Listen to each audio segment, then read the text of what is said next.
Hello friends, मैं आप सभी का फिर एक बार स्वागत करता हूं आपके अपने YouTube चैनल पर। उम्मीद है आप सभी अच्छे होंगे। दोस्तों, क्लास स्टार्ट करने से पहले आप चैनल को सब्सक्राइब कर लें, प्रेस द बेल आइकन, जिससे आपको नोटिफिकेशन मिलता रहे हर क्लास का। अगर वीडियो अच्छा लगे तो शेयर करें और लाइक करें। दोस्तों, ये जो हमारा सेशन है ये है एयरफोर्स एंड नेवी से। आज का जो हमारा प्रैक्टिस सेट होगा वो होगा प्रैक्टिस सेट नंबर 2। आपको पता है एयरफोर्स और नेवी में जो इंग्लिश से 20 क्वेश्चन पूछे जाते हैं उसका एक प्रैक्टिस सेट लगातार हम रोज कराएंगे आपको। तो आज का जो प्रैक्टिस सेट होगा वो होगा प्रैक्टिस सेट नंबर 2। तो शुरुआत करते हैं दोस्तों। आपको पता है इसमें टाइमिंग कितनी होती है, वही 20 मिनट आपको मिलते हैं और 20 मिनट में 20 क्वेश्चन आपको क्या करने पड़ते हैं, सॉल्व करने पड़ते हैं। तो देखते हैं किस टाइप के क्वेश्चन यहाँ पे पूछे जाते हैं। ये प्रीवियस ईयर क्वेश्चन है, सभी को देखते हैं। सबसे पहला जो क्वेश्चन है आपके सामने वो है fill in the blanks with suitable word. अब क्वेश्चन क्या है, its cost is dash 300 rupees, sorry 3000 rupees. अब इसमें आपको एक वर्ड यहाँ पे फिलअप करना है। अब इसको करने का सही तरीका क्या होगा, पहले तो आपको इन चारों वर्ड का मीनिंग पता होना चाहिए। जिस स्टूडेंट को इनमें से चारों वर्ड का मीनिंग पता होगा वो इसको सॉल्व कर देगा। जैसे मैं कहूं वर्द, वर्द का मतलब होता है फ्रेंड्स लायक। क्या होता है, लायक। बॉट आप जानते हो, खरीदना या खरीद लिया। क्या होता है, खरीद लिया। तो ये हो गया। उसके बाद है सस्टिच। इसका असली जो करेक्ट प्रोनाउंसिएशन है, जो करेक्ट प्रोनाउंसिएशन है वो होता है सस्टिच। क्या बोलते हैं, सस्टिच। इसका मतलब होता है सिलना। क्या होता है फ्रेंड्स, सिलना। उसके बाद होता है अवेलेबल यानी उपलब्ध। हमने तीनों के चारों वर्ड के सॉरी मीनिंग देखे तो ये निकल के आते हैं। अब ये कह रहा है इट्स कॉस्ट डैश 3000 रुपी, यानी इसकी जो कॉस्ट है वो 3000 रुपीज के लायक ही है। इसकी बात समझ में आई। अब आपने वर्ड क्या देखा, इसकी जो कीमत है वो 3000 रुपये लायक ही है। तो हमारा करेक्ट आंसर क्या हुआ, वर्द। अब अगर आपने यहाँ पे बॉट रख दिया तो बॉट का मतलब क्या होगा कि इसकी जो कॉस्ट है वो क्या है, 3000 रुपये खरीदा, तो ये गलत होगा। अब आपके समझ में स्टूडेंट्स आ गया होगा दोस्तों कि इसका जो करेक्ट ऑप्शन है वो वर्द क्यों है। वर्द का मतलब होता है लायक। जब आप कुछ खरीदने जाते हो तो क्या बोलते हो, इस चीज की जो कीमत है वो इसकी 3000 लायक ही ये वस्तु है। तो इस तरीके से आप बात करते हो। तो ये था पहला क्वेश्चन। नेक्स्ट क्वेश्चन आपके सामने है चूज द करेक्ट वर्ड। आपको पता है एक क्वेश्चन मिस स्पेल्ड का पूछा जाता है, चाहे एयरफोर्स हो चाहे नेवी हो।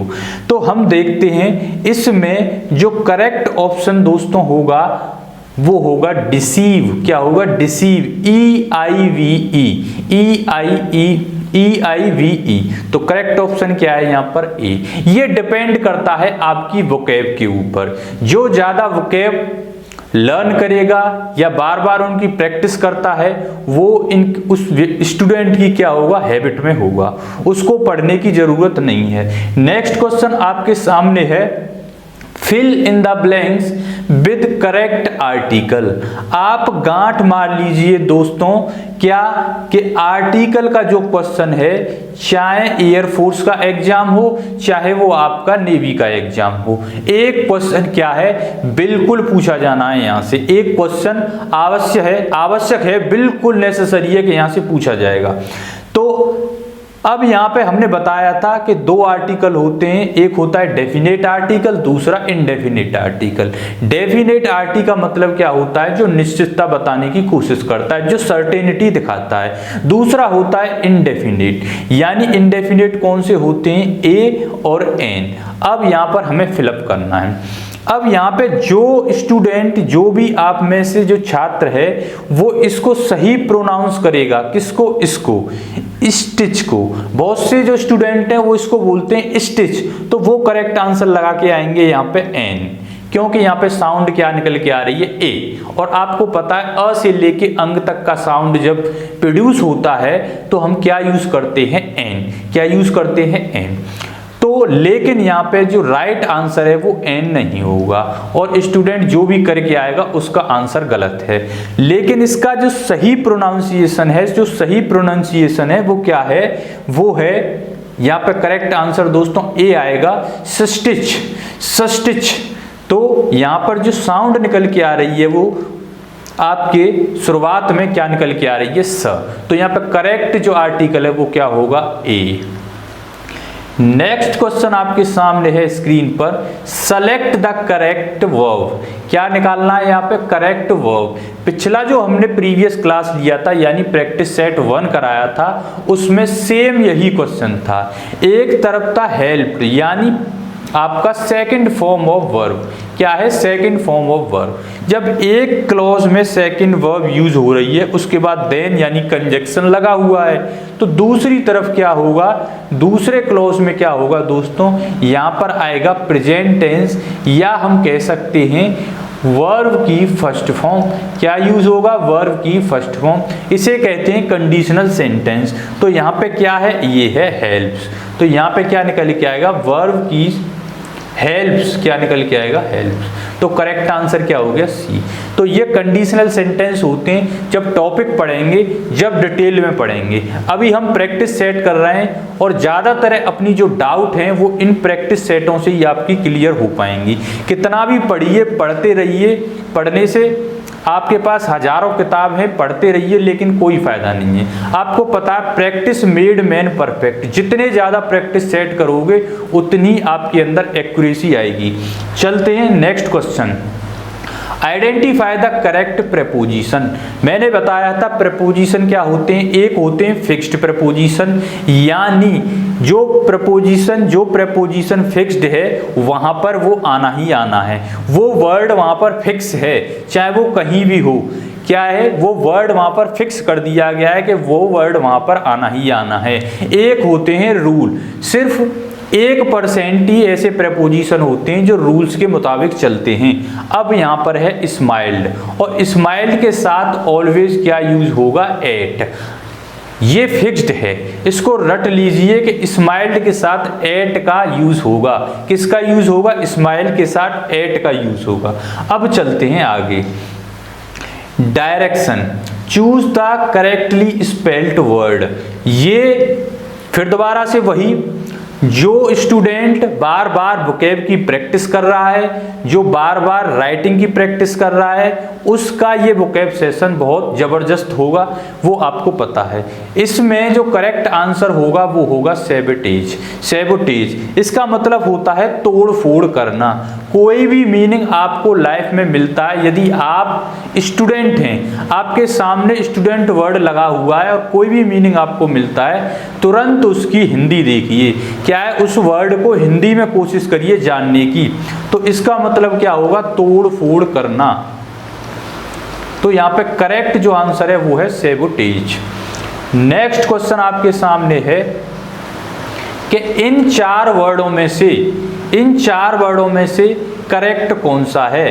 तो इसमें करेक्ट कोई भी नहीं है, क्योंकि यहाँ पर जो है वो आपको ऑप्शन गलत दिए हुए हैं, गलत हैं। यहाँ पे होगा ब्रदरन, यानी जो करेक्ट होगा TREN, ये होता है। एक होता है ब्रदर, ब्रदर का मतलब होता है भाई, और ब्रदरन का मतलब होता है भाईचारा। क्या होता है, भाईचारा। तो इनमें से आपको करेक्ट वर्ड ढूंढना था, वो कौन सा है, ब्रेदरन, यानी ब्रदरन। यानी ब्रदरन मतलब क्या हो गया, BRETHREN। यहाँ जो ऑप्शन दिए हुए हैं ये गलत है, ये मिस, यहाँ पे क्या है, मिस करेक्शन कर लेना है, इसमें ये गलत कर दिया गया है, मिसप्रिंट है। तो यहाँ पर ब्रदरन का मतलब क्या होता है, भाईचारा। तो ये था आपका क्वेश्चन। नेक्स्ट क्वेश्चन आपके सामने है दोस्तों, error. Find out the error. 2 या 3 या 4 क्वेश्चन यहाँ से पूछे जाते हैं, फाइंड आउट द एरर। आपको पता है एक क्वेश्चन आर्टिकल से, एक क्वेश्चन वॉइस से, और एक क्वेश्चन आपका पूछा जाता है नरेशन से। ये 3 क्वेश्चन फिक्स्ड हैं। उसके बाद हो सकता है आपसे एडजेक्टिव से एरर पूछ लिया जाए, हो सकता है टेंस से पूछ लिया जाए, हो सकता है कंजक्शन से पूछ लिया जाए। यानी ये 6-7 टॉपिक ही हैं एयरफोर्स के लिए जहाँ से क्वेश्चन आपको पुटअप किया जाएगा। बाकी आपका बुकेब आती है, 1 वर्ड है, ईडियम है, एंटोनियम एंड सिनोनियम। देखते हैं। The police investigated into the case but could find no useful clues. तो इसमें आपको एरर ढूंढना है, ए में एरर है या बी में है या सी में है या डी नो एरर। तो इसमें जो एरर निकलेगा वो होगा इन्वेस्टिगेटेड इनटू द केस, यानी इन्वेस्टिगेट के बाद कभी क्या नहीं होता, किसी प्रेपोजिशन का यूज नहीं होता। इन्वेस्टिगेट के बाद किसी प्रेपोजिशन का यूज नहीं होगा। तो यहाँ पे कौन सा प्रेपोजिशन यूज किया गया है, इनटू। तो इनटू यहाँ पे जो है वो क्या है, एरर है। इसे रट लीजिए बिल्कुल, ये बात बिल्कुल फिक्स है। नेक्स्ट क्वेश्चन है आपके सामने, children must obey to the orders. Children must obey to the orders of their elders. अब यहाँ पे जो एरर है वो क्या है, एरर जो है यहाँ पे मान सकते हो आप सिंटेक्स का, यानी सब्जेक्ट वर्ब एग्रीमेंट। अब यहाँ पे जो एरर है वो है दोस्तों सी में, कौन से, ऑप्शन सी में एरर है, ऑफ देयर एल्डर्स। यहाँ पे एल्डर्स में एस नहीं आना चाहिए, यदि एस आएगा तो देयर नहीं आना चाहिए। क्या है, देयर है तो एस नहीं होना चाहिए, और यदि एस यहाँ पे लगाना है तो यहाँ पे देयर नहीं होना चाहिए। तो यहाँ पर ये एरर है, कहाँ पर है, ऑप्शन सी में। नेक्स्ट क्वेश्चन आपके सामने है, having resigned from his job mister Kulkarni left the town. Mister Kulkarni left the town. Having resign ये सही है, फ्रॉम द जॉब ये भी सही है, mister Kulkarni left the town. Left की जगह यहां पर दोस्तों क्या यूज होगा, लीव द टाउन। क्या होगा, लीव द टाउन। यानी यहां पर यूज की गई है वर्ब की सेकंड फॉर्म। क्या की गई है, वर्ब की सेकंड फॉर्म, और यहां पे क्या लगा हुआ है, आईएनजी। तो यहां पे लीव आएगा, क्या दोस्तों, लीव। नेक्स्ट है आपके सामने question, I requested him to listen what I said and work accordingly. अब देखिए दोस्तों, यहाँ पर जो एरर है वो सी में है।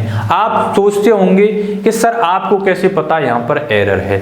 अभी हम देखते हैं, आप धीरे धीरे जब प्रैक्टिस सेट करते रहोगे, बार बार इसकी प्रैक्टिस करोगे, आप 1 मिनट में बता दोगे जब आपको प्रैक्टिस हो जाएगी कि एरर यहाँ पर है। तो यहाँ पर देखो, वाट एक बार लगा दिया गया, यानी कंजक्शन यूज कर लिया, फिर दोबारा से कंजक्शन यूज किया गया है। और कंजक्शन का क्या मतलब होता है, 2 क्लॉज या सेंटेंस को जोड़ना। क्या ये आई सेड सेंटेंस है, कोई क्लॉज है, जी नहीं है, और उसके बाद तुरंत क्या लगा दिया गया, कंजक्शन। तो यहाँ पर एंड का यूज नहीं होगा। तो यहाँ पर जो हमारा करेक्ट ऑप्शन होगा वो होगा सी। नेक्स्ट है आपके सामने अनस्विल्ड। अनस्विल्ड इसमें क्या गया बोला है आपसे, इसमें बोला गया है अपोजिट मीनिंग निकालना है। अपोजिट मीनिंग का मतलब यहाँ पर क्या है, पहले तो आपको हिंदी निकालनी है। अनस्विल्ड का मतलब क्या होता है दोस्तों, यहाँ पर शुद्ध, यानी कोई व्यक्ति बिल्कुल शुद्ध हो, बिल्कुल ईमानदार हो। कैसा हो, ईमानदार व्यक्ति हो। विजिबल की आपको पता है, विजिबल का मतलब दृश्यमान, जो हमें दिख रहा है, जो हमें दिख रहा है। एंड सेकंड ऑप्शन है फाउल। फाउल का मतलब क्या होता है, बेईमान। कैसा व्यक्ति, बेईमान। अगला है स्टेनलेस, और स्ट्रॉन्ग आपको पता है मजबूत, और स्टेनलेस का मतलब होता है बेदाग।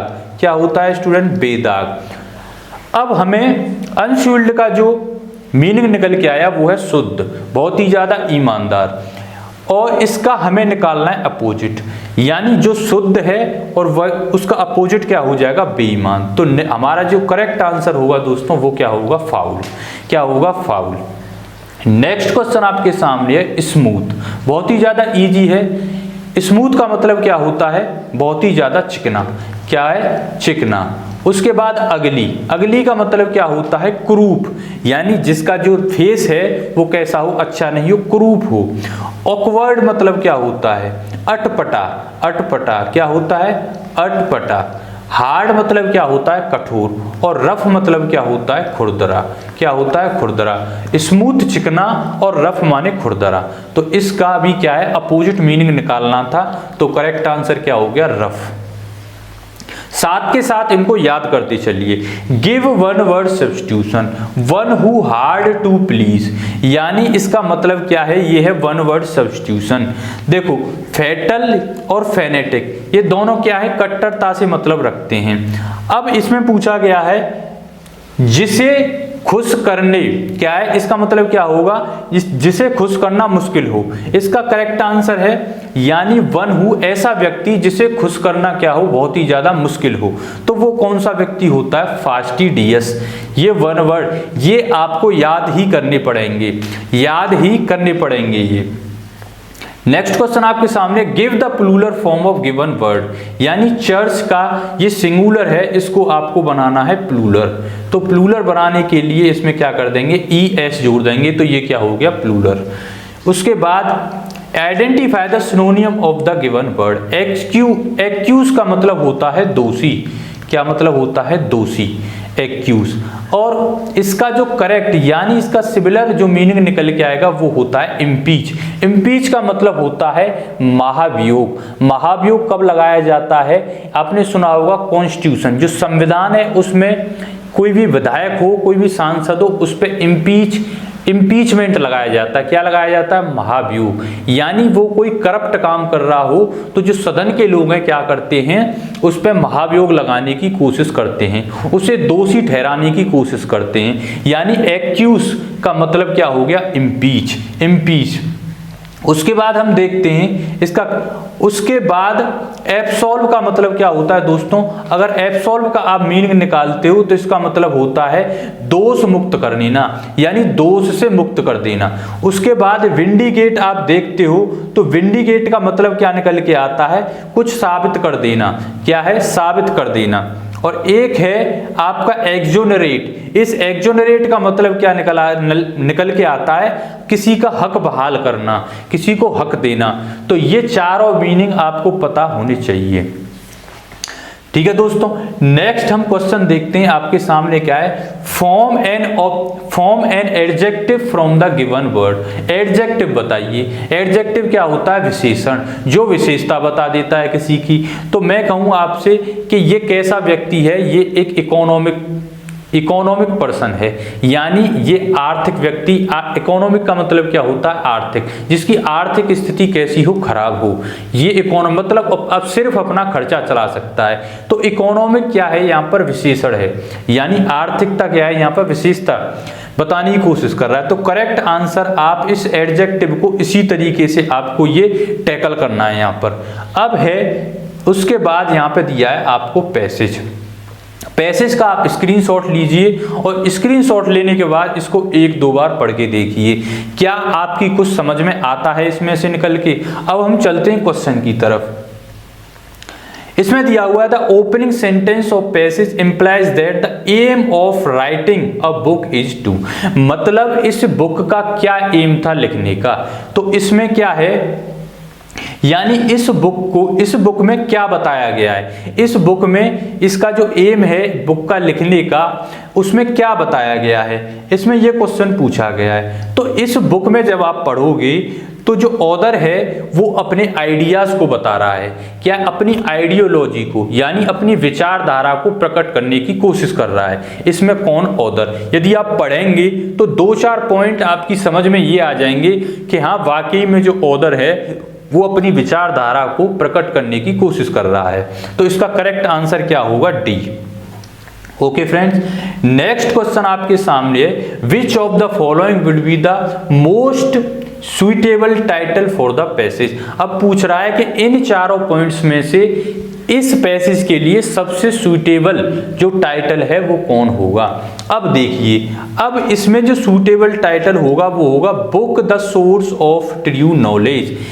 अब आपका दिमाग में क्वेश्चन उठा होगा, सर आपने कैसे बता दिया ये सही टाइटल है। अब मैं आपको दिखाता हूं, बुक जो होती है वो उसमें क्या सोर्स होता है, बुक के अंदर सोर्स होता है कि किसी को ट्रू नॉलेज के बारे में बताना, यानी जानकारी, सच्ची बताना। एक किताब क्या बताती है कि अच्छी जानकारी देना या सच जानकारी देना किसी व्यक्ति को। तो इसमें देखो क्या बताया गया है पैसेज में, आप देखेंगे ऊपर, इसमें जो ऑथर है वो क्या कह रहा है, वो बताने की कोशिश कर रहा है दोस्तों यहाँ पे, ट्रू नॉलेज। इससे पहले यहाँ पर ये बात कर रहा है the book is written beautiful. Okay friend, अब यहाँ पे बताने की क्या कोशिश कर रहा है, सनशाइन। वो कह रहा है कि सन क्या करता है, शाइन करता है। अर्थ हैज परमिटेड, अर्थ के बारे में बता रहा है, यानी इसमें क्या बताने की कोशिश कर रहा है, जो ऑथर है वो बताने की जो नॉलेज दे रहा है, जो किताब है, उस किताब जो सोर्स है वो क्या है, नॉलेज का सोर्स है, यानी आपको नॉलेज देने की कोशिश कर रहा है। सन जो है वो शाइन करता है, अर्थ परमिटेड हिम टू सीज, तो इस तरीके की नॉलेज के बारे में वो इस पैसेज के अंदर बात कर रहा है। उसके बाद जो हमारा आखिरी क्वेश्चन एयरफोर्स यानी जो 20वां क्वेश्चन है वो आपके सामने है। तो 20 ही क्वेश्चन पूछे जाते हैं आपके कहाँ, एयरफोर्स, चाहे वो एक्स हो चाहे आपका नॉन टेक्निकल हो, यानी एक्स या वाई दोनों में से कोई हो। और नेवी में चाहे एसएसआर हो, एमआर हो या AA हो, आपके 20 question 20 minute. According to the writer a person is impelled to write a book because, according to the writer यानी राइटर के अनुसार a person impelled to writing a because. अब मैं आपको he has discovered something unique true and good, अब इसमें जो correct answer आपको देखना है, क्या बताना है। तो इसका जो करेक्ट आंसर है दोस्तों वो इसमें मिसप्रिंट कर दिया गया है। वो क्या है कि इस क्वेश्चन में जो राइट ऑप्शन था, राइट ऑप्शन होगा वो होगा डी, यानी ये पूरा नहीं लिखा हुआ है। ही has discovered something unique true and good, उसके बाद है विच, इसमें क्या लिखा जाएगा, विच के बाद ही मस्ट कन्वे, क्या लिखा जाएगा, कन्वे एक्सटिंक्टली, क्या लिखना है, एक्सटिंक्टली एंड म्यूजिशियल, क्या है, म्यूजिशियल। ये इतना बड़ा इस तरीके से ये था, ये मिसप्रिंट है, आप इसको दिक्कत ना लें।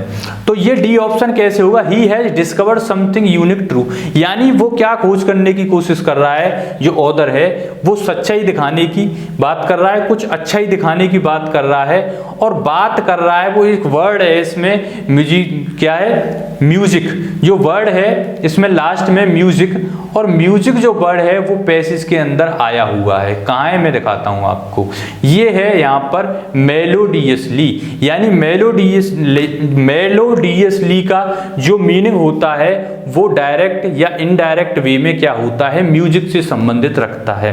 किससे रिलेट होता है, म्यूजिक से रिलेट होता है।